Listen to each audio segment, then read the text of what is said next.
Zaman dulu tuh marboti ya wis bang-bang tua nyapu. Saya ini marboti keren-keren. Bisa dilihat nanti marbotnya Real Madrid, marbotnya Al Falah ya. Mas-mas ganteng-ganteng insya Allah siap juga. Nanti, ini tak beli. Nah, mungkin langsung saja ya, tidak usah berlama-lama. Langsung saja kepada beliau jurunda kita tercinta, Syekhul Al-Karim, Ustaz Cahya. Terima kasih. Kami bersilakan tahu dan bersyukur.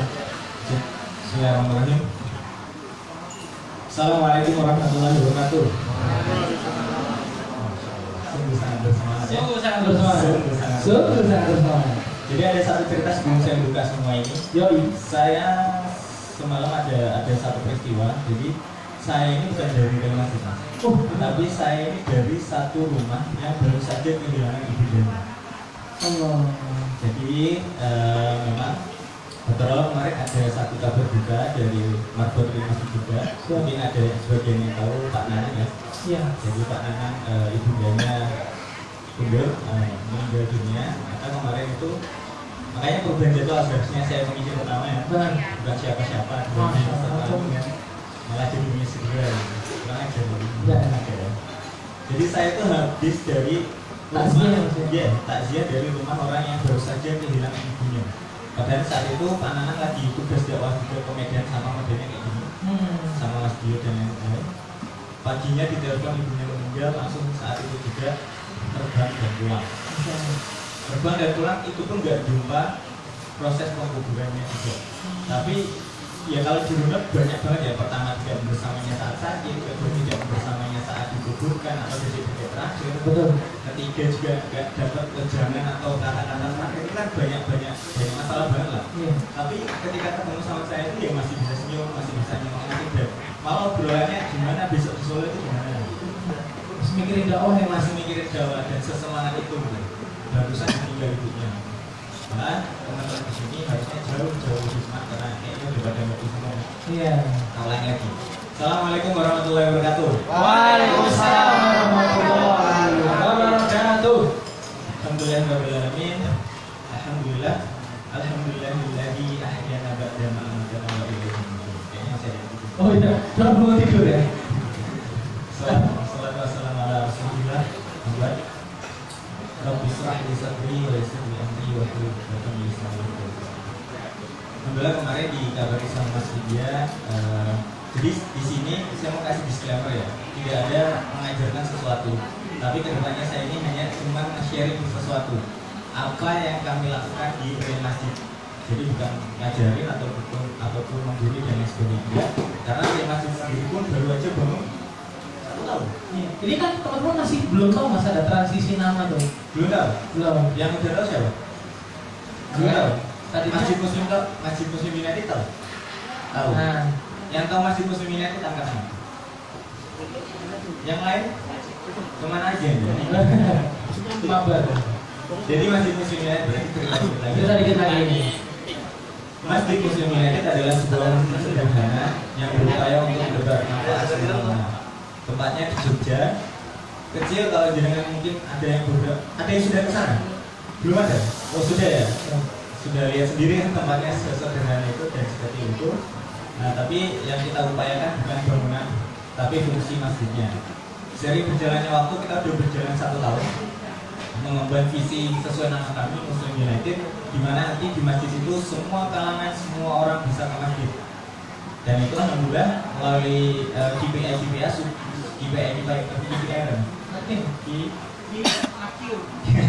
di performance indikatornya itu sudah tercapai lah. Saatnya kita mencoba men-challenge satu hal yang baru lagi di tahun kedua ini. Maka berkembang menjadi, nah ini yang perubahan nama itu ya? Jarang diketahui orang lain. Orang itu cuma tahu Masjid Muslim United.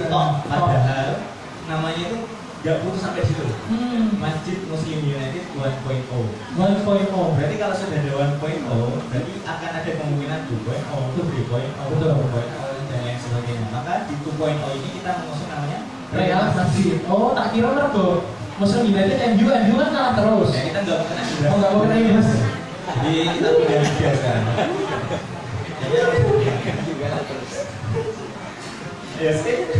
Jadi soal itu ya. Jadi di tahun kedua ini dengan visi yang baru, dengan visi yang tentunya juga menyesuaikan, kita lebih terfokus kepada anak muda. Kenapa? Karena seperti yang kita tahu bersama, yang dijelaskan oleh para asatid kita, bahwa anak muda ini banyak tapi nggak berdampak, baik tapi nggak berisi. Ya itulah anak muda zaman sekarang. Bukan berarti ngejudgment, tapi itulah kenyataannya. Maka di Rema 2.0 ini kita lebih menspesifikkan lagi bahwa nanti kedepannya masjid ini harus mengupayakan gimana caranya anak muda itu berkegiatan dulu aja di masjid. Bukan ngaji, bukan kok nambah keilmuannya, bukan jadi marbot, tapi hanya di titik berkegiatan di masjid. Nah, kita kasih participation berupa bioskop. Udah pernah ke bioskopnya? Yang belum pernah ke bioskop masjid, ke masjid belum pernah, yang belum pernah, yang belum pernah, yang belum pernah, yang belum pernah. Angkat tangan dengan bangga. Wes, kampungan. Jadi maaf ya, kita bikin sedikit rada ringan dikit ya. Karena setapannya udah ringan, serius. Itu udah berat soalnya. Oh, berat.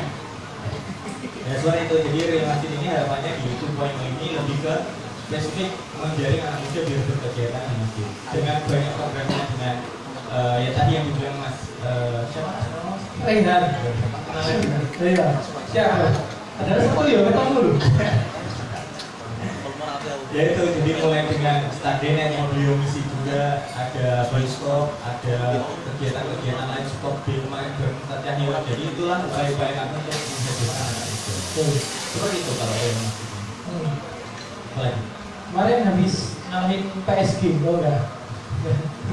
Jadi Pak, kita dari mana? Ini semuanya fokus dakwah. Jadi yang penting. Siap. Ini bahas apa? Ini bahas bukan sembarang konten. Bukan sembarang konten. Oke. Ada satu basic fundamental yang mau tak share kepada teman-teman semuanya. Sekarang boleh. Sosok vakum pada atas besi.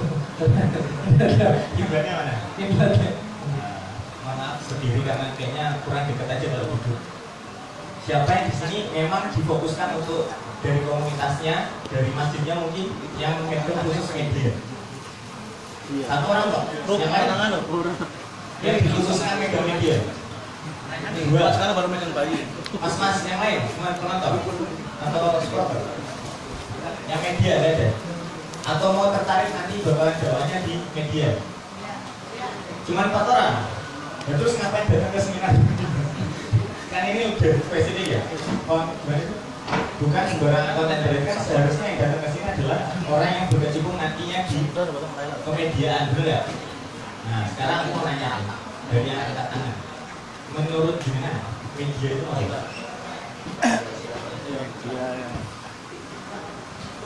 Media itu apa? Media itu sarana untuk menyebarkan berita. Sarana untuk menyebarkan berita. Ada yang menyangkal jawaban lain. Siapa tadi yang tujuan? Aku main sebelah sini, Mbak. Jangan salah ya. Kalian mau duduk-duduk aja dan santai-santai, ya. Silahkan. Semakin menunduk semakin tak tunjuk. Coba Mas, aku mau nanya, Mas Fauzan, Mas Fauzan yang dagang berani, Masya Allah, sudah melihat belum ya? Ini aku lagi safar mau tak join ya? Nah, semoga semua hajatmu terpenuhi. Tapi aku mau nanya, menurut jenengan media itu apa? Menurut saya itu media itu untuk sarana untuk menyampaikan sebuah pesan. Menyampaikan sebuah pesan. Ada yang lain? Rehan. Kurang.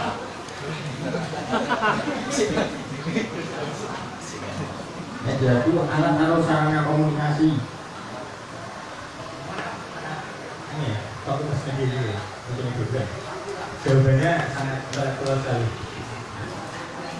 Yang apa tadi yang mau angkat tangan? Bicara tentang media. Mau pakai ini apa langsung? Pakai ini berarti. Mas, screen.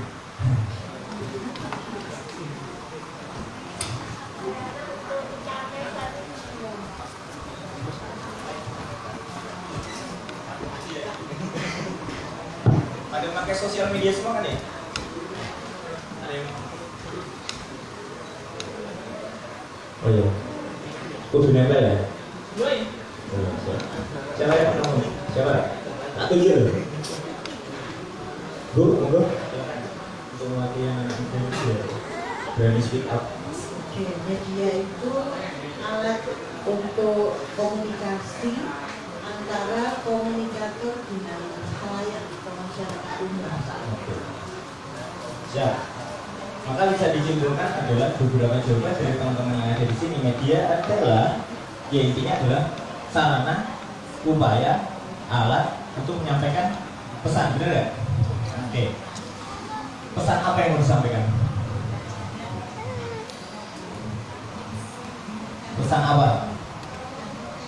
Tergantung tema. Pesan apa? Hashtag. Siapa? Orang kayak gini harus berbeda. Biar jadi gini, teman-teman. Maka ketika tadi kita udah sepakat definisi media menurut beberapa teman-teman yang ada di sini bahwa sarana atau alat untuk menyampaikan pesan, maka akan ada pertanyaan pesan apa yang mau disampaikan. Sayangnya adalah media itu gak cuma Islam yang pakai, gak cuma masjid yang pakai, gak cuma pesan yang positif yang disampaikan, negatif lebih banyak. Siapa yang udah lihat konten negatif hari ini? Gak usah karena pasti kalian semua udah lihat. Aku berani jamin, totoan oleh ya. Gak usah karena pasti kalian sedikit banyaknya udah terpapar sama pesan-pesan negatif yang disampaikan oleh media, walaupun itu bukan dari kita, atau jangan-jangan itu dari kita sendiri untuk rusak dari dalam. Konspirasi apa lagi? Nah, kalau kita berkaca kalau media adalah sebuah sarana untuk menyampaikan pesan, tapi di sini pertanyaannya adalah pesannya yang disampaikan general ya, pesan baik juga masuk, pesan buruk juga masuk, maka tujuan utama media itu kayaknya bukan cuma menyampaikan pesan ya. Iya mas, menurut mas. Menurutku media itu hanya media itu selain menyampaikan pesan juga bisa menyampaikan sebuah ideologi. Kopinya kental ya? Oh iya, padahal benar. Jadi gini teman-teman, kalau boleh, ada mau hah? Ya sambung kami. Tolong depres. Jadi gini, ada satu hal yang ketika kami melakukan aktivitas media di Rumah Masjid adalah Allah memberi banyak peristiwa dan menyadarkan kami akan beberapa hal tentang media. Awalnya pasti aku yakin karena aku sendiri ngalamin, teman-teman di Rumah Masjid juga ngalamin. Kita pengen gerak di media itu pasti awalnya cuma pengen nyampaikan kebaikan, ngingetin amal sholih, bener ya? Ngingetin besok puasa loh, jangan lupa baca Quran, Jangan lupa makan. Jangan lupa minum obat ya mas. Iya. Gitu kan, kayak kita itu nggak ada visi tertentu gitu, cuma ya sekedar desain pun gampang sekarang pakai Canva, habis itu diposting dan sebatas itu aja. Padahal media ini dipergunakan oleh orang-orang di luar kita itu lebih dalam daripada itu. Ada yang nonton anime nggak di sini? Oh nonton. Ayo katakan dengan bangga. Kami ada anime. Yang nonton anime? Betul. Yang apa berarti ya? Oh ada. Nontonnya Sepertinya belum dapat hidayah. Nontonnya Indosiar.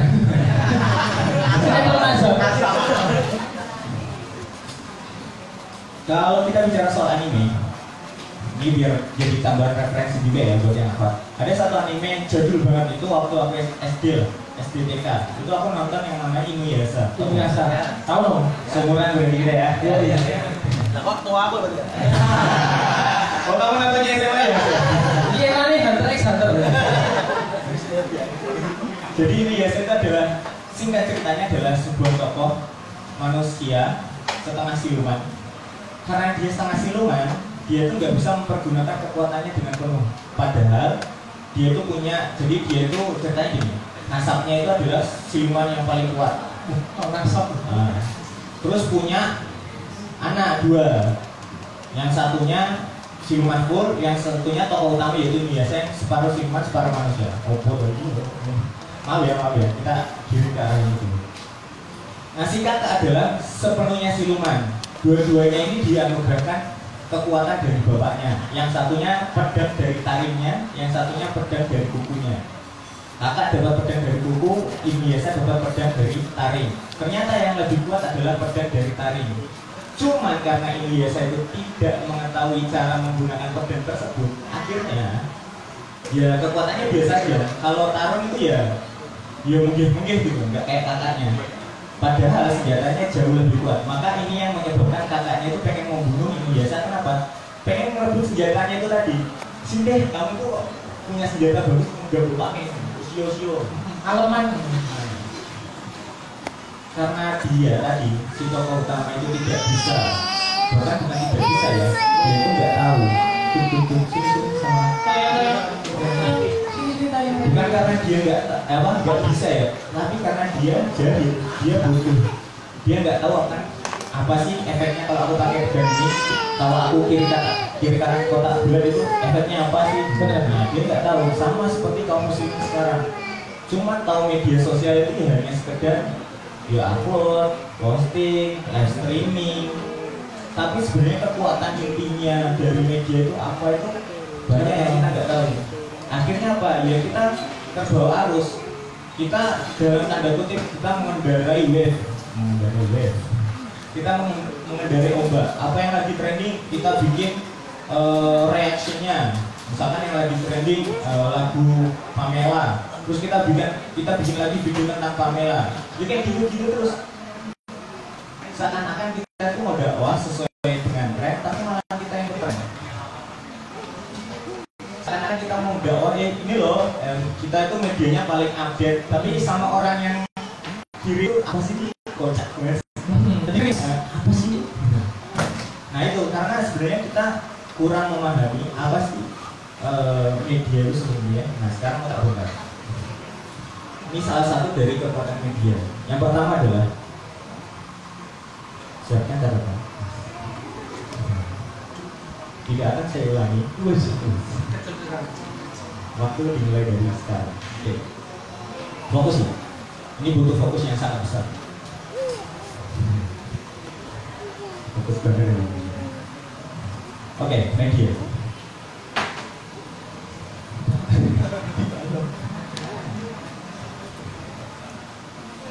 Siap. Berngomong. Ini pasti kalau nonton sinetron di komen. Itu kok mulu, Oke,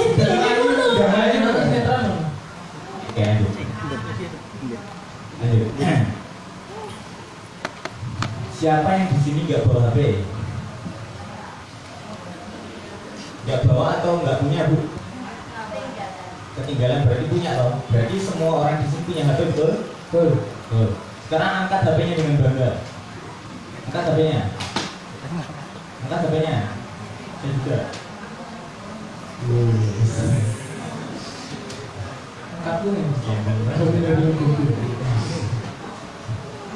Sekarang aku mau nanya, kenapa teman-teman beli HP itu? Padahal kan HP banyak, ada iPhone, ada Vivo, Oppo, Mito, Advan.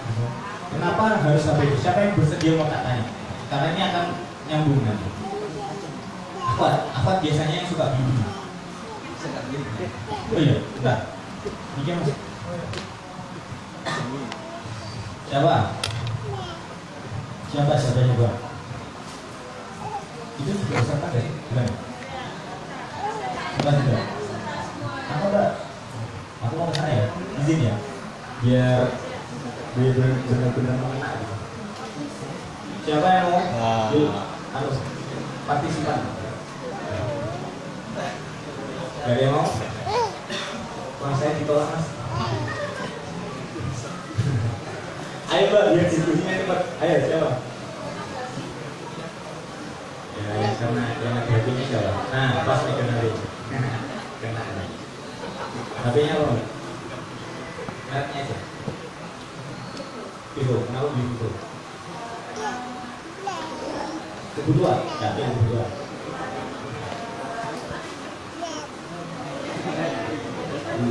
Kan bisa itu, apa? Bisa Oppo, bisa iPhone. Kenapa bisa? pilihan orang tua. Masya Allah, itu. Sebelahnya loh, asal sebelahnya. Ayo Mbak, dia kan dipegang. Kalau nggak kuat, dipas di sampingnya itu lagi. Iya. Di sampingnya lagi. Ayo. Naik dulu. Kenapa? Samsul terlalu di Samsul.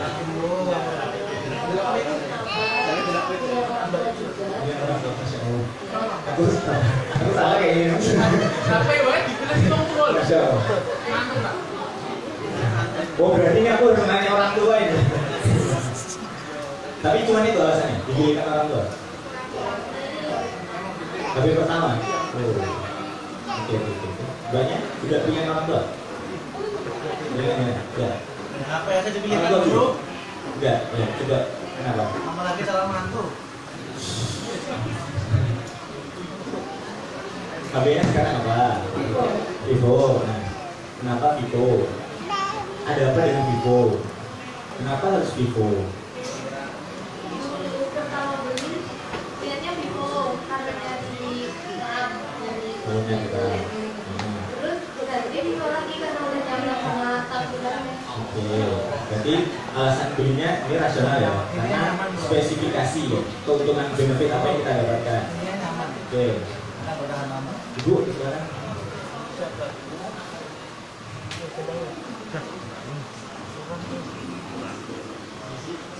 Ayo. HP-nya apa? Kok banyak itu? Kalau Vivo di sini.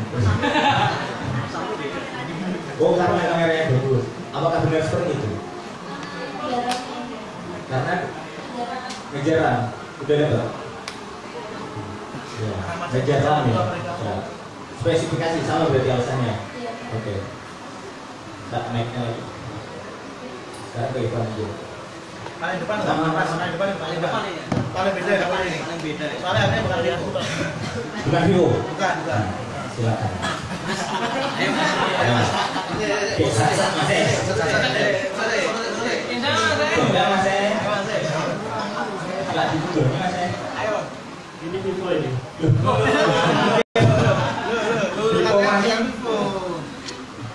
Iya, kenapa Vivo Mas? Kan ada merek lain. Kamu tahu merek lain kan? Tahu kan? Ada apa? Ada Rini ya. Ada Oppo juga. Ada Oppo. Nah, kenapa kok Vivo? Sebenarnya pertanyaan yang biasa aja sebenarnya bisa semua dijawab ya. Kenapa kok milih Vivo? Dalam menentukan keputusan membeli HP itu kenapa Vivo? Karena murah. Oke, ada lagi? Saya bukan Vivo. Nah, Vivo. Karena Vivo semua nggak terima saya. Iya, harusnya. Saya menggunakan metode Redmi kok pamer kelas di Realme. Redmi agak kuat kelas dari Realme. Jadi besok harus ke Realme. Gara-gara temannya Rehan itu kok kayak gila aku. Ini jadi apa ini? Realme. Kenapa dibeliin orang? Di rekomendasi temannya Rehan Dinasuk. Realme juga start pas Bandung dari Masya Allah. karena pas aku udah dikri. Masya Allah. Karena nggak ngerti ya tanya aja. Masya Allah. Ada yang lain? Ada jawabannya? Tadi karena spesifikasi, tadi karena harga, ada pilihan orang tua, ada rekomendasi. Ada yang lain? Desainnya bagus, kameranya bagus. Mas, kenapa performanya? Kuat? Ini apa ya? iPhone. Sombong ya? Dia tuh pakai kode ganti tunjuk aku. Oh gitu ya?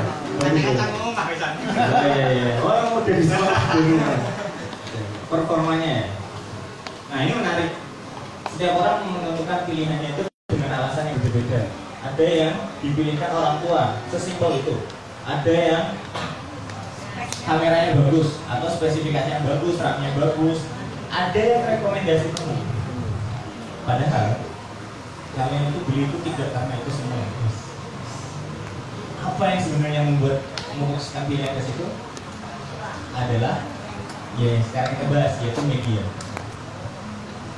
Jadi gini teman-teman, Kita bahas satu brand dulu aja ya, biar gak keluar kemana-mana. Kita bahas soal HP. HP pakai media gak? Pakai. Untuk apa HP memakai media? Untuk menyampaikan pesan tadi ya, bahwa HP-nya bagus, RAM-nya segini, kameranya segini, dan lain sebagainya. Itu yang berusaha disampaikan oleh HP menurut kacamata orang biasa. Jadinya ketika dia melihat iklan tersebut, wah kayaknya ini yang paling bagus deh, dibandingkan dengan iklan sebelahnya, kayaknya spesifikasi antara ini dan ini kayaknya lebih bagus ini. Betul bukan? Betul. Akhirnya aku kayaknya milihnya ke sini deh. Semua informasi-informasi itu kita dapatkan dari media berupa iklan. Apakah benar? Nah, Tapi sebenarnya media yang digunakan sama, kalau contohlah Vivo ya, karena Vivo yang trading di sini. Contohlah Vivo. Vivo itu sebenarnya memakai media berupa iklan itu tidak hanya sekedar menyampaikan pesan kameranya bagus, RAM-nya gede, baterainya awet, tapi tahu nggak apa yang berusaha disampaikan dan apa visi media yang dikelola oleh Vivo? Yang pengen dikelola atau yang pengen jadi goals utama adalah propaganda. Tahu propaganda? Tahu nggak? Pernah nggak mas? Yang tadinya peduli jadi nggak peduli. Yang tadinya nggak suka biasa aja jadi suka banget. Yang tadinya suka banget malah ya, wah ekstrim sekali gitu ya, radikal sekali gitu, wow jadinya malah biasa aja. Nah itulah propaganda yang ini diciptakan dari para HP. Sekarang aku HP nih ya, kalau ngomong soal HP di dunia ini nggak cuma Vivo, ada Realme, ada Redmi, ada iPhone kayaknya mas tadi. Namanya siapa mas?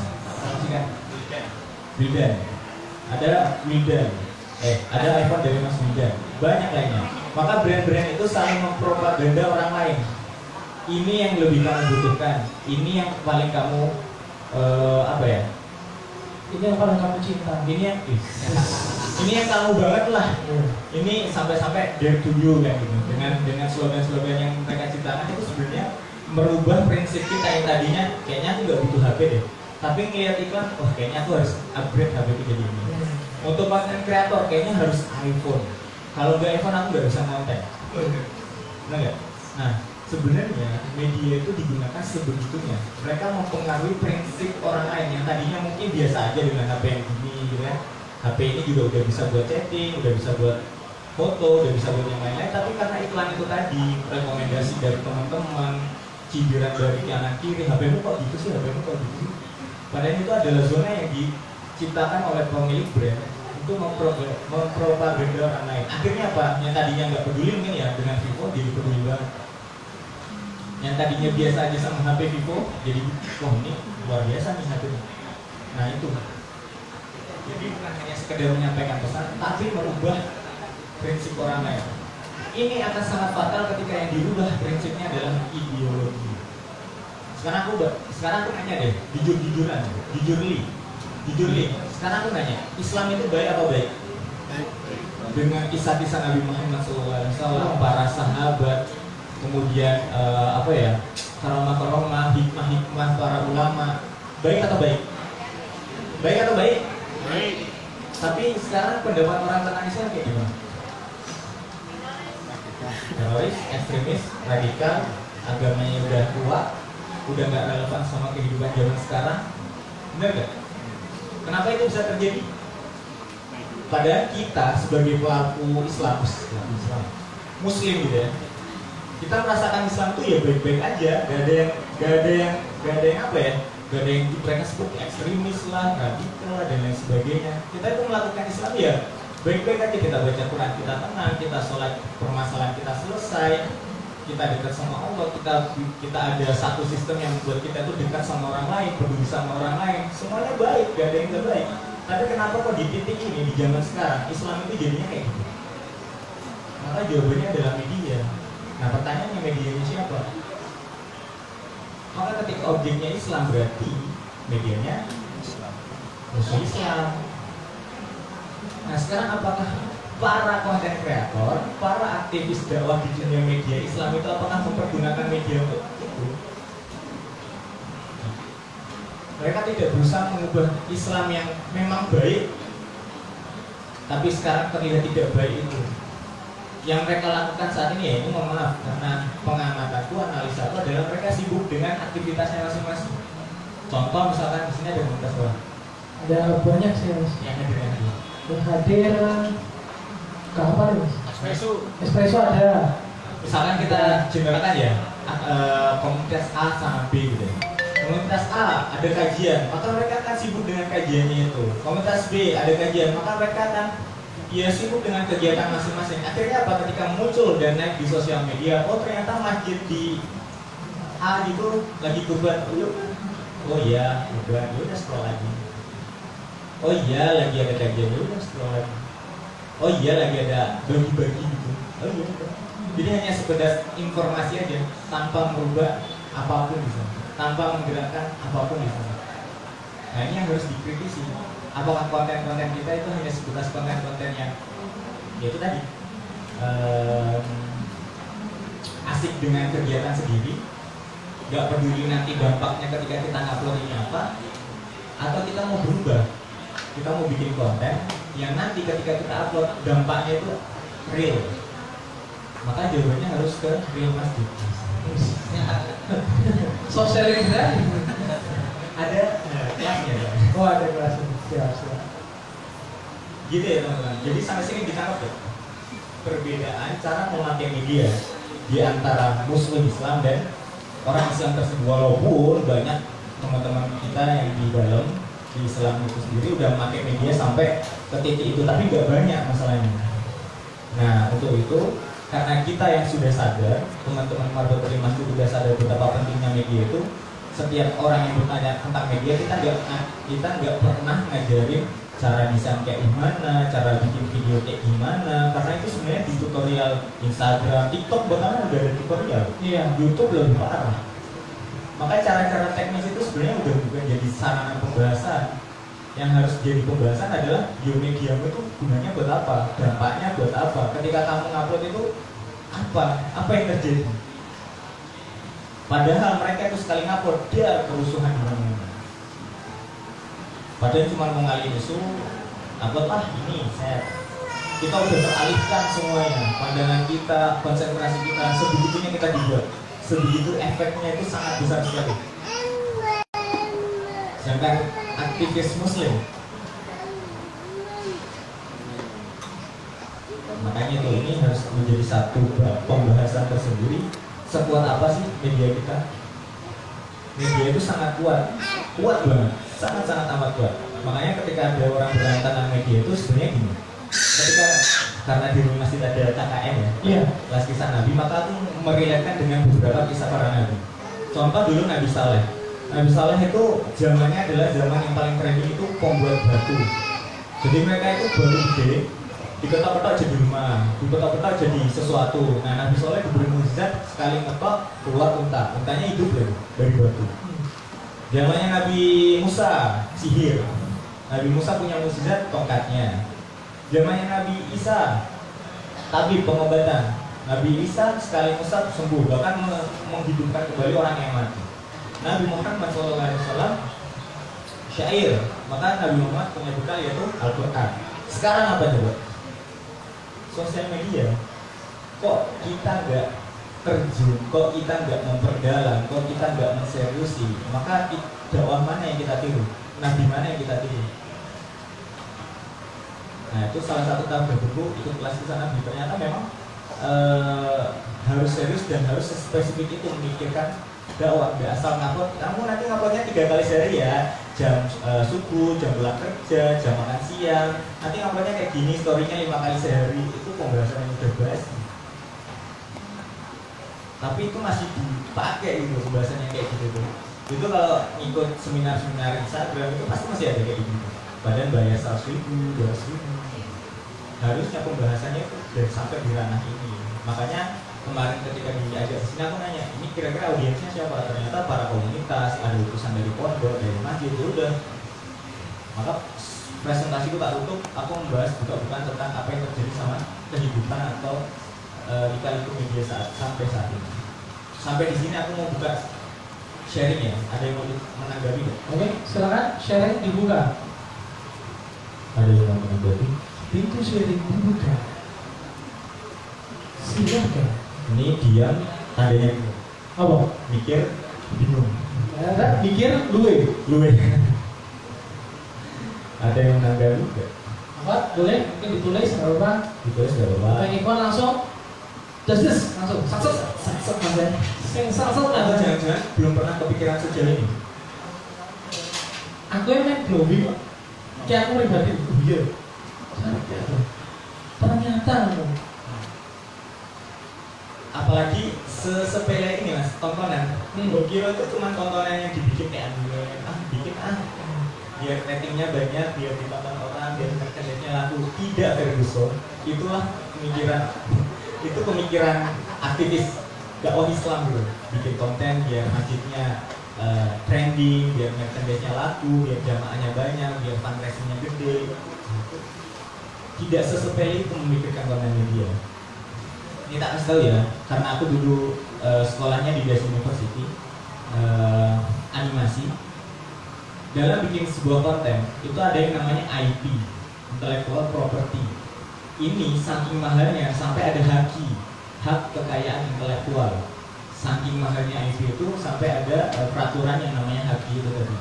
Nah, IP ini apa sih? IP ini tuh ketika kita contoh, mungkin yang udah nonton Musarara lah ya. Musarara pasti aku yakin udah nonton. Musarara itu proses bikinnya kayak gimana? Apakah cuma ayo kita bikin musarara yuk buat dakwah, gimana caranya makan, adabnya tidur, tidak kayak gitu. Dibikin prosesnya, karakternya itu kayak gimana, mau ditampilkan seperti apa, kenapa kok kakinya cacat, kenapa harus pakaiannya warna hijau, kenapa kok pakai peci, kenapa kok namanya Nusa, kenapa kok punya adik namanya Rara, kenapa harus ada kucing di sana, itu namanya ID. Dibikinkan sedetail itu. Bahkan kalau kita lihat roadmapnya Musarara itu ya, sampai Mas Aditoro itu pernah cerita, nanti ini Musarara akan jatuh, dicap dengan Taliban, reskualisme, itu ada urusannya. Berarti itu udah dirancang, roadmap ke depan itu kayak gimana? Nanti efeknya kayak gini, kerusuhan yang terjadi seperti ini, efeknya kayak gini. Padahal itu semua by konsep. Maka ketika kerusuhan tentang Musarara itu naik, apakah kalian merasa Mas Adit, tidak? Itulah rencana yang dibikin sama Mas Adit. Ketika semua ricuh, orang lebih kepo sama Musarara, orang jadi ingin tahu apa ya, perasaan ingin tahunya lebih besar, akhirnya Musarara naik di tengah propaganda itu. Solusinya apa? Filmnya keluar. Jadi gitu, untuk munculin film aja, seorang Mas Aditoro beserta timnya itu harus munculin keributan dulu, pembicaraan di masyarakat kayak gimana, terus konten-konten nanti yang diupload kayak gimana, bridging-bridgingnya sampai nanti punchline-nya tuh nonjolnya itu di filmnya. Sebetulnya kalau bikin konten, bukannya sekedar baca buku, ada quotes, edit di Canva, upload. Tapi keren sih mas, tadi pas analogi dari Antum sampaikan tentang Indonesia tadi loh. Aku tuh jadi kepikiran Kamado Tanjiro di animenya Kimetsu. Bisa tolong dijelaskan kayaknya. Itu kan, woi silakan.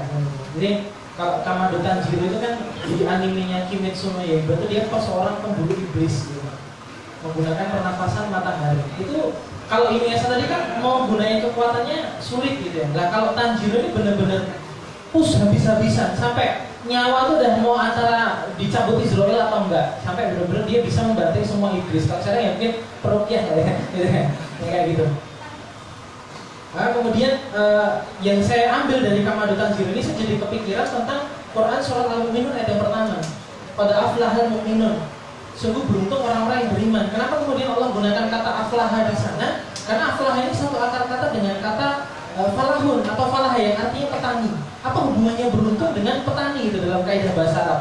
Ternyata di situ ada makna bahwa ketika seseorang yang mengaku beriman, dia itu berjuang bersungguh-sungguh. Bagaimana kemudian dalam upaya-upayanya kemudian dalam beramal solih.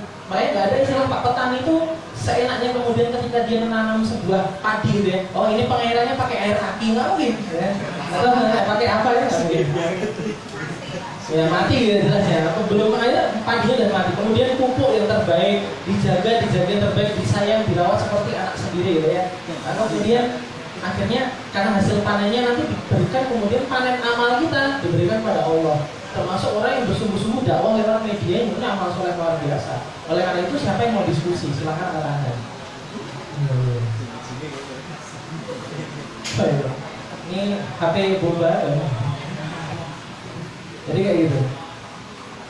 Maka dari itu teman-teman berupaya untuk mencoba diskusi walaupun sudah mentok, itu juga termasuk upaya teman-teman mengamalkan ayat qad aflahal mu'minun tadi. Seperti layaknya Kamado Tanjiro ya. Nah, lagi. Kalau bawahnya Tanjiro ada namanya Zenitsu, cuma bisa satu jurus. Kaminari no Gokyu, Ichi no Kata, selesai. Punya amalan satu, istiqomah. Udah kan ya? Istiqomahnya apa? Ya udah dakwah lewat media aja, lainnya nggak ada. Ini kita bahas anime lah, jadi kajian anime. Karena yang mereka nggak sadar adalah masih banyak yang nonton anime. Iya. Contoh kayak gini, sama gini. Siapa yang suka drakor? Ya, siapa yang laki-laki aku pasti kalian suka sekali kan? Korea masih Korea, suka nggak? Masih. Suka nggak? Amru. Bisa dipastikan semua aktivis dakwah muslim rata-rata kebanyakan itu nggak suka Korea. Tapi dunia bodoh amat sama pendapat kalian. Kalian mau suka Korea nggak suka Korea, sekarang faktanya yang banyak yang suka Korea itu lebih banyak daripada kalian. Paham sampai sini? Makanya kenapa kalau drakor itu tetap kita tidak bisa bendung, tetap aja bisa masuk, tetap aja bisa menginspirasi keburukan pada orang lain. Kenapa? Karena udah banyak yang suka. Ketika udah yang banyak suka, maka peluang bisnisnya naik. Ketika peluang bisnisnya naik, keuntungannya naik. Siapa yang suka itu? Ya orang-orang kapitalis yang saat ini mencengkram dunia ini. Maka sebenarnya teman-teman, ini bukan soal suka atau tidak suka. Bukan kita, aku kan gak suka anime ya, aku gak suka drakor apa itu plastik mas, gak kayak gitu mas ya. Kalian ini ada dakwah, kalian ini adalah penerusnya para dakwahnya para nabi, kalian ini adalah penerusnya risalah Islam. Kalau kalian tidak mengetahui penyakit apa yang terjadi pada umat, ya gimana kalian mau tahu solusi apa yang bisa kalian berikan? Contoh nih, aku bilang bahwa ini adalah umat yang penyakitan. Benar, serius, kita parahnya nggak tahu kalau dia sakit, nggak sadar. Kita bisa tenang-tenang aja duduk di sini dengan tulis di luar sana dengan jenis yang terjadi, tapi lebih banyak lagi di luar sana. Mungkin yang di detik yang sama ketika aku ngomong ini lagi lahir seorang bayi, di detik yang sama aku ngomong kayak gini ada yang lagi gugurin bayinya. Di detik yang sama aku ngomong ini lagi ada yang berzina, pasti ada. Ini baru ngomongnya soal ibu yang bagi belum sekedar melepas aurat kita udah maklum dari kita. Padahal melepas aurat, membuka aurat itu adalah salah satu ya. Harus perhatikan Islam gitu. Saking mulianya kalian sampai kalian itu diberi mark jabatan yang dimana kalian itu juga harus jaga demi kemuliaan kalian sendiri. Tapi sekarang kita maklum, kalau itu hidupnya orang gitu, biasa-biasa aja nama. Nah, bahayanya di sini. Makanya ketika perempuan sakit, ketika gawat disebut, kalian risih ya? Ada jerawat batu di sini, gede banget. Risih nggak? Risih pastilah. Nah ketika kalian risih apa yang kalian lakukan? Gimana pun caranya, apapun caranya, langkah apapun yang dilakukan pasti akan tempuh demi mengobati jerawat. Tapi sekarang masalahnya tidak ada upaya itu. Kenapa? Kita nggak risih sama penyakit-penyakit kita. Biasa, kita sibuk dengan kegiatan kita tadi ya. Kita lagi kajian, kita lagi kurban, kita lagi ini gitu. Sibuk. Jadi kayak gimana ya? Aku takut media-media yang dibawa sama kaum muslimin saat ini adalah media yang yaitu tadi sibuk sama aktivitas sendiri, lupa tujuan goals media itu apa gitu sih. Dan media-media saatnya itu membuat kita jadi sombong. Bukan sombong pamer rekening, bukan sombong pamer harta, tapi sombong merasa gak butuh aturannya Allah. Karena media-media ini membuat cara kita punya cara berpikir itu standar benar menurut pemikiran kita, bukan standar benar menurut Quran dan Sunnah. Nah itu. Jadi merasa ketika ada aturan Allah, ya menurutku bener ini kok. Lagi tonggoku yang ngono lagi, ini media itu yang ini. Akhirnya Allah ngasih syariat tuntunan, kita merasa nggak butuh. Ya itulah sombongnya kita. Padahal Allah begitu sayang sama kita, Allah bikin kita syariat tuntunan supaya kita itu enak hidupnya, supaya kita itu teratur ya, step by step. Apa menurut teman-teman sekalian ya? Jadi sampai kemudian ada aturan seperti itu, ya udah akhirnya kita nggak mau ikut. Kenapa? Karena sudah terinfluence oleh media-media tadi yang akhirnya kemudian merubah prinsip. Ini suatu status semua. Saya badan nggak lanjut teman. Oh, ada. Aku ini kepancing soalnya. Udahlah, kita buka diskusi aja karena sebenarnya pemuda itu kata Ustadz Budi Hasan itu nggak usah diberi banyak terlalu materi. Ya, Kasih pancingan, kita diskusi. kasih pancingan dan cefet aruf. Karena ilmu yang sebenarnya ilmu adalah yang melahirkan diskusi, bukan doktrin. Karena percuma kita aku ngomong panjang dan tidak melahirkan diskusi apapun, berarti kalian nggak nangkep. Atau kalian saking pahamnya juga. Saking pahamnya. Nah, gimana? 1, 2, 3 diskusi. Diskusi lah. Boleh, mantap. Saya antar. Oh, tema Yang aku silakan dipersiapkan. silakan. Assalamualaikum warahmatullahi wabarakatuh. Waalaikumsalam warahmatullahi wabarakatuh. Sebelumnya saya mau tanya ya, saya beberapa waktu lalu itu pernah baca di story IG influencer Tolha Tobani ya. Jadi kebanyakan konten Islam itu bahasanya riding the wave. Jadi naik di ombaknya orang lain. Kayak lagi ngetren film nanti kita cerita tentang hari ini.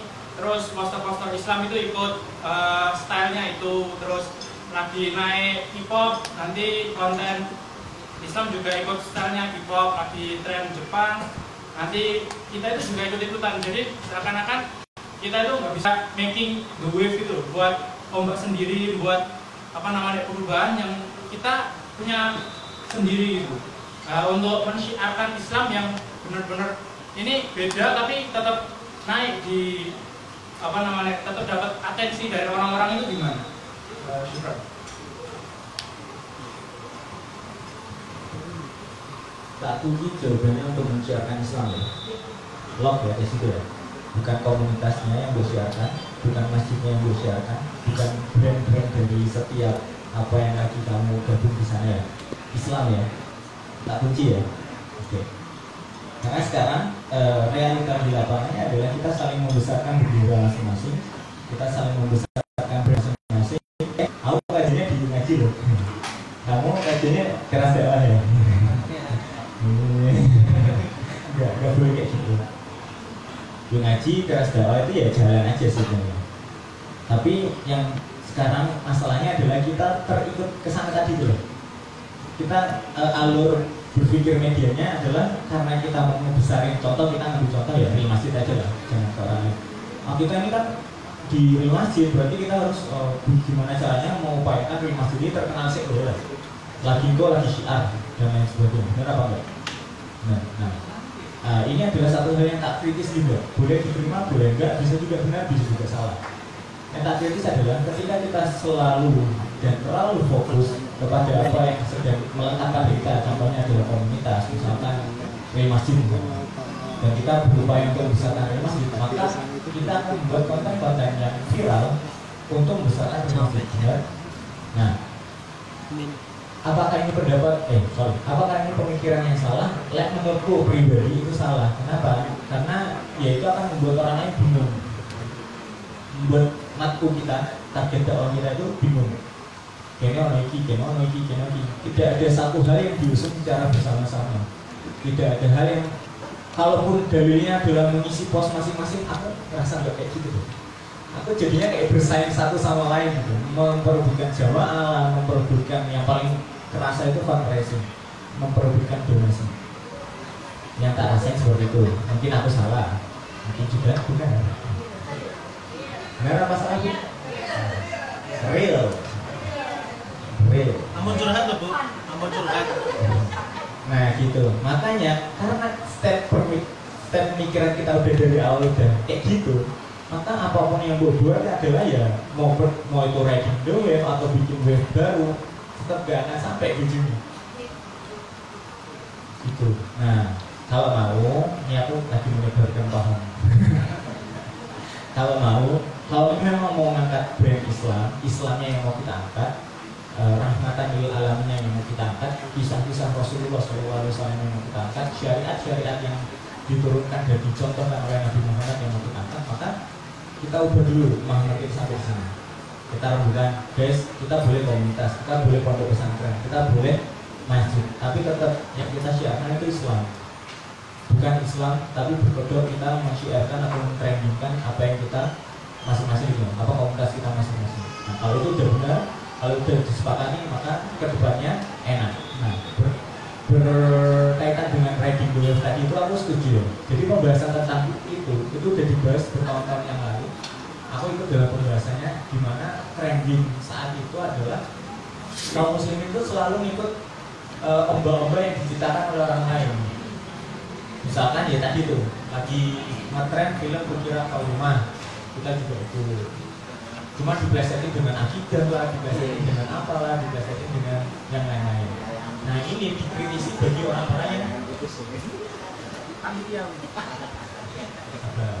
nah ini dikritisi oleh orang-orang seperti Toha, Mas, kalau mungkin kenal Daya Gantu ya, Mas Daya, dan itu. Nah aku ada di satu forum itu, mereka semua mengutarakan keluh kesahnya itu. Tapi yang perlu diingat adalah tidak semua komunitas, tidak semua tempat, tidak semua masjid atau pos-pos dakwah tadi itu punya orang yang berpikiran kayak Mas Toha ini. Satu, tidak semua juga yang punya skill kayak Mas Toha ini.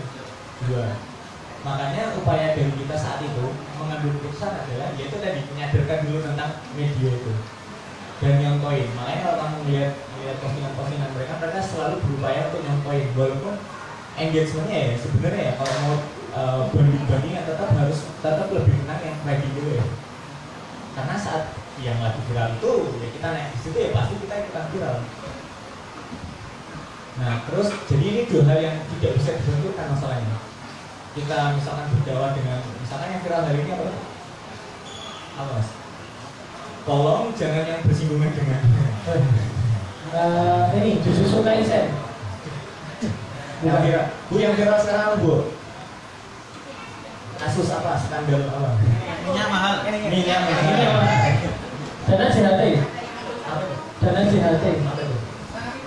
Pura-pura tidak tahu ada. Iya, contohnya minyak goreng minyak lah, minyak. Minyak goreng diganti minyak bumi. Oh iya, di Lomo. Ya, binary option. Nah, itu relasi lagi buat tuh konten binary option. Apa kita menyalahkan? Apa kita menyalahi? Enggak. Jadi gini. Jadi mau tak ceritain. Kenapa kok orang masjid masih ada bikin kok kita masih ikut apa yang lagi viral? Karena itu penting. Dalam surat Ibrahim. Kalau salah Tuhan dengarkan ya, saya enak media bukan Ustaz. Dalam surat Ibrahim itu dijelaskan bahwa Nabi Ibrahim itu kalau memang mau umatnya paham atas apa yang ingin disampaikan sama Nabi Ibrahim, maka Nabi Ibrahim itu kuncinya satu, berdakwah dengan bahasa mereka. Bahasanya yang lagi viral di mereka itu apa? Gak mungkin kita mau mendakwahkan syariat kepada anak SD dengan bahasa-bahasa kuliah, dengan bahasa-bahasa SMA, dengan bahasa-bahasa SD. Anak SD yang ngobrolnya ya gimana saya, dan makan apa belum, ayo makanya pakai tangan kanan, jangan pakai tangan kiri, nggak sulitan kok. Gak mungkin juga itu kelihatan bapak-bapak. Mas Rehan, nggak juga kayak gitu Mas ya. Maka jangan dibenturkan, tapi lihat yaitu kalau pemahamannya tentang media ini benar, maka usul atau cara apapun yang dipakai nanti, mau itu riding the wave, mau bikin ombak sendiri, itu semuanya akan benar di sana. Nah itu cuma sekedar apa yang kami jalankan di masjid ya. Jadi intinya goals upload itu tuh apa toh? Goalsnya apa? Dampak yang mau pesan apa yang mau sampaikan? Propaganda apa yang mau buat?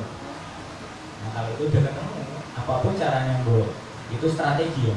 Dalam ilmu marketing tidak ada strategi mendahului target, pasti harus ada target dulu. Strategi itu ngikut ngekor. Gitu ya Mas, mungkin menjawab kok? Jawab ya. Jadi jangan dibenturkan, apapun cara yang mau pakai terserah, yang penting goalsmu ngupload itu tuh udah jelas. Tadi satu lagi Mas.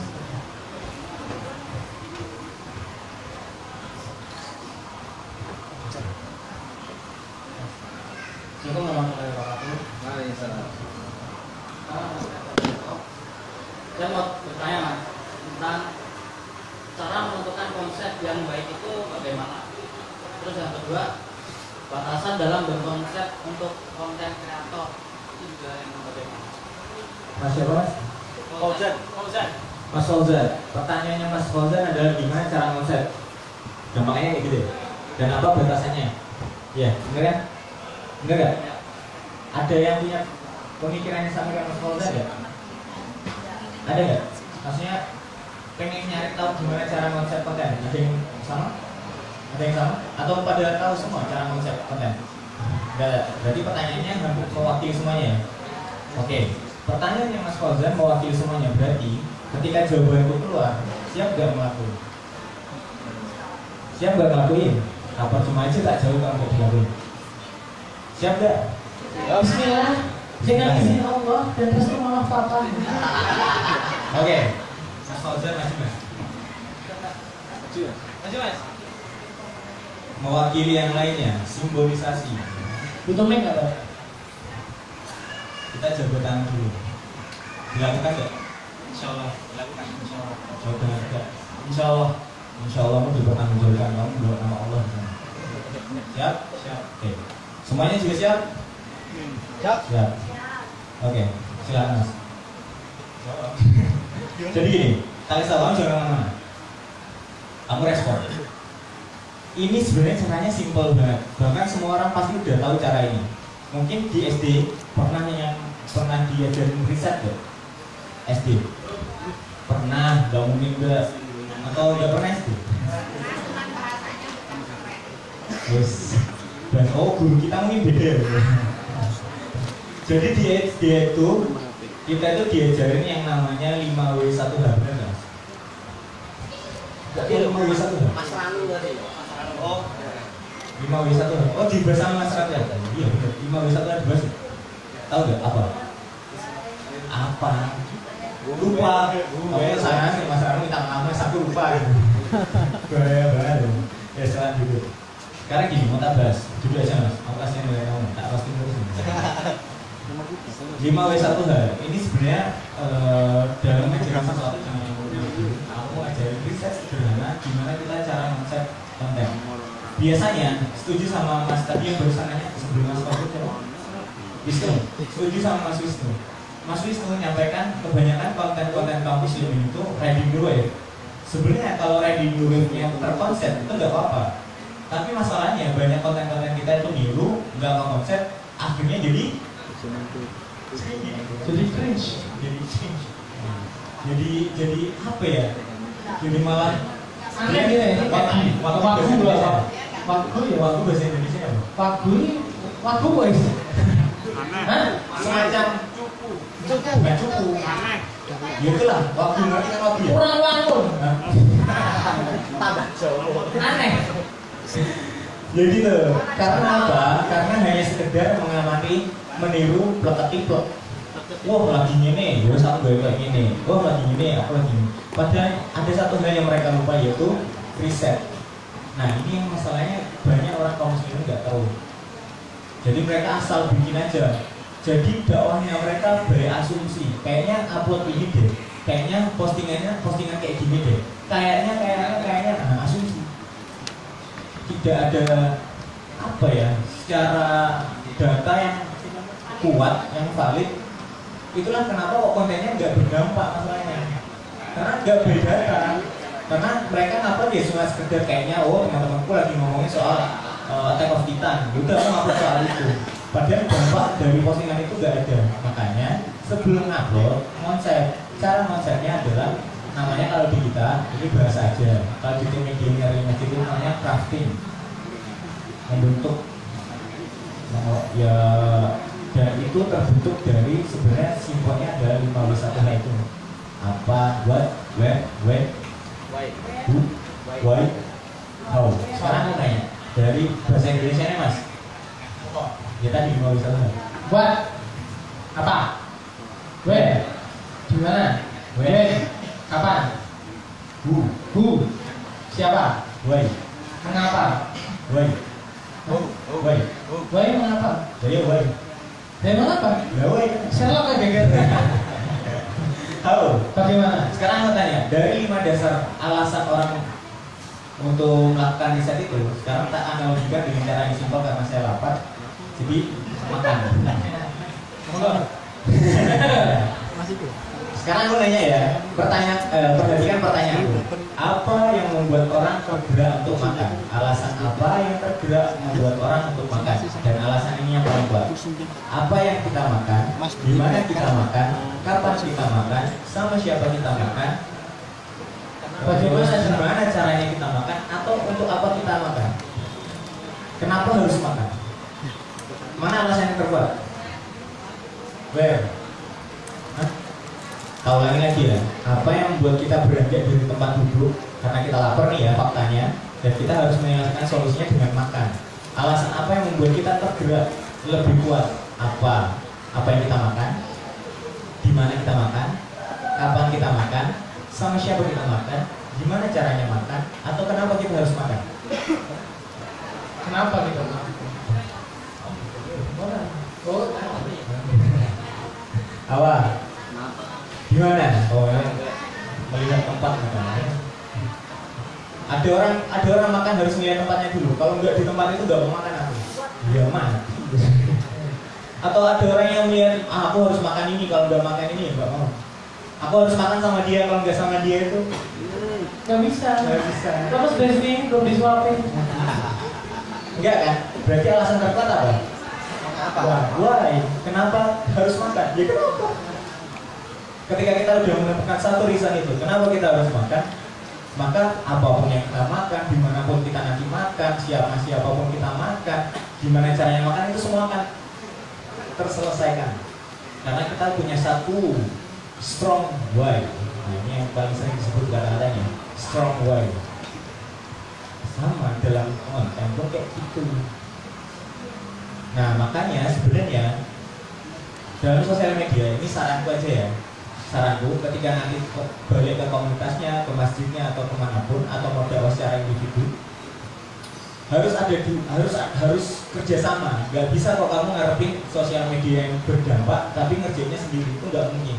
Tak jawab dari sekarang, tidak akan pernah mungkin. Kenapa? Karena ya sendirian, kamu melawan seorang Gojek yang tim risetnya aja butuh kantor sendiri, tim copywriternya aja digaji di atas UMR Jakarta, tim desainnya aja didatangkan dari luar negeri, mau melawan. Dan kamu sendirian, gak akan pernah bisa, Mbak, Mas. Makanya kalau nanti kembali harus bikin tim. Timnya itu ada dua, tim analisis, tim riset, tim strategis, sama tim produksi. Nah, dua tim ini harus kerjasama. Yang satunya meriset, yang satunya bikin produksi. Yang satunya jago banget kalau bikin video, desain. Kalau kita nggak jago-jago banget, berarti kita merelakan diri untuk meriset. Apa sih yang sedang terjadi? Kenapa terjadi? Misalkan soal minyak ya, misalkan satu, kita lagi bahas soal minyak. Minyak. Apa itu minyak? Kenapa kok minyak sampai segitunya? Alasan-alasan yang lain itu gimana terjadinya? Kapan? Gimana? Kok bisa kayak gitu? Nah itu dipenuhi semuanya. Nah nanti kita bisa menulis konten apa yang mau kita sampaikan. Oh kayaknya dalam rangka memperingati harga naik minyak ini kita konten yang paling bagus itu adalah ya konten bagi-bagi minyak. Ya konten ngasih tahu kalau minyak itu sebenarnya buruk karena bisa merusak beberapa zat yang ada di makanan kayak gitu. Itu kalian konten dari data. Dan pasti postingan kalian berdampak. Aku yakin. Kenapa? Karena kalian melakukan sesuatu dari data, bukan dari asumsi.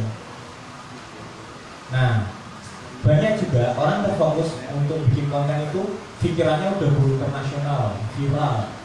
Padahal sebenarnya dakwah itu ya di sekitar kita dulu. Contoh misalkan teman-teman yang kampus, apa yang terjadi sama kampusnya? Gak usah bahas apa yang terjadi di nasional, skala nasional. Mulai aja dulu apa yang terjadi di sama kampus. Riset lah, tadi 5W1 hanya ngobrol, diskusi sama temen yang lain. Kita kayaknya ngangkat konten ini bagus deh. Nah pas diangkat, pas dibikin, bukan karena asumsi, karena baik data. Nah baik data ini juga jangan sekedar, misalkan nih, Mas Rehan udah makan belum? Alhamdulillah, 2 dus. Maksudnya makan nasi? Oh belum? Emang makan, kalau nggak nasi itu udah makan ya? Kalau kamu? Wah, belum fix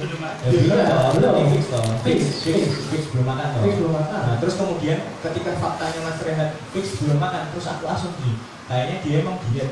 Tapi apakah yang membuat kamu tidak makan karena dia? Bukan Karena asumsi aja ya. Belum disuapin istri. Nah itu asumsi. Kita tahu faktanya Mas Rehan belum makan, tapi kita bikin konten kayaknya dia diet. Oh berarti kita kasih konten diet. Tapi kita belum ada diskusi sama dia, belum ngobrol. Kira-kira kamu nggak makan kenapa? Ya, belum disuapin istri. Ya, dan kita kasih konten ke istrinya, inilah cara-cara menu-menu buka puasa dalam Ramadan.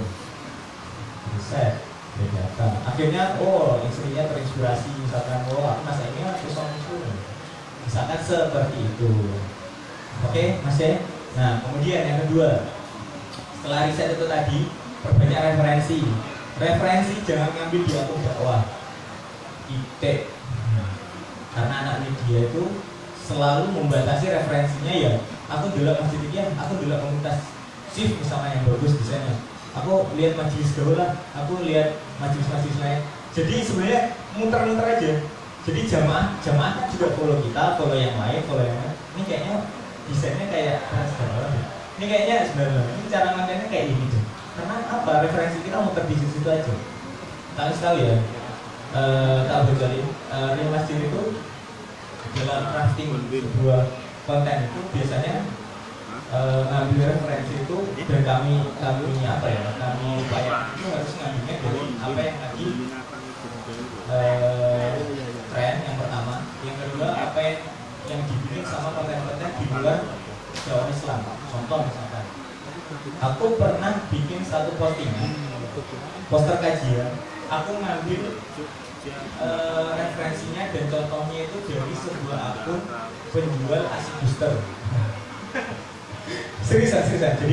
Jadi ada satu akun tahu ASI booster kan ya? Tahu. Ya itu untuk memperbanyak jumlah ASI. Jadi aku melihat postingannya dia, cara dia bikin konten, nah itu tak terapkan di menyampaikan dakwah. Itu tentang apa ya? Aku lupa pokoknya.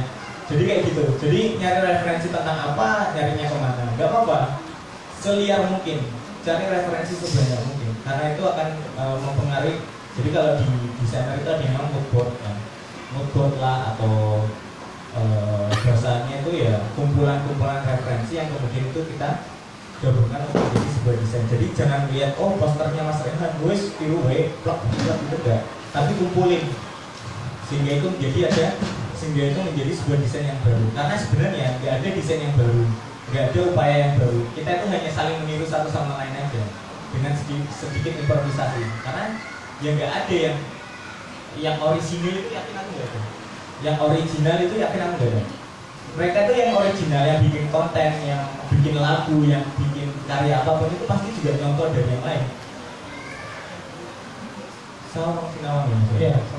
Saling melihat. Kemudian mereka aja dengan klaimnya ini loh laguku, padahal aku yakin mereka punya referensi dan inspirasi dan yang lain. Sama kita juga kayak gitu.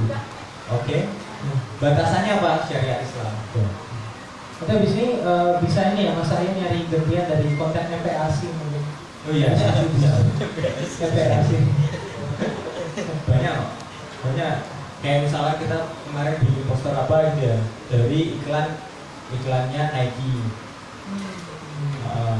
Dia tuh kalau bikin poster bagus. Kamu coba cek postingannya Nike. Memang ada posternya dia yang pakai. Kalian jumpai postingan Nike, jarang ada yang pakai logo. Kecuali memang postingan yang mau menunjukkan tempatnya di sini, aktivitasnya di sini, maka itu harus pakai logo. Karena itu identitas. Tapi kalau hanya untuk share kebaikan Islam, social impact yang sebenarnya bisa ditiru orang lain tanpa harus bersusah payah, nggak usah lah kasih logo. Ceramahnya Ustadz, logonya properti baru. Jadi kita mau share ulang juga waduh, tidak ada rasa memilih. Sekarang enakan nge-share postingan, editannya bagus, nggak ada logo, nggak ada watermark, enak karena kita punya rasa memiliki gitu. Nge-share itu enak gitu. Dan kita tidak terkait sama brand apapun di sana. Tapi yang goalsnya adalah ceramahnya si Ustadz tadi beneran kena ke semua yang lihat status WA kita misalkan.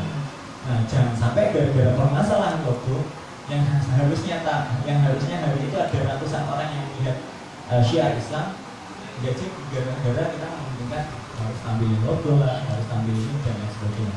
Maka tak kunci di satu titik tadi, kalau kita memang benar-benar menyiarkan Islam, ya udah strategi apapun kita lakukan termasuk melepas logo.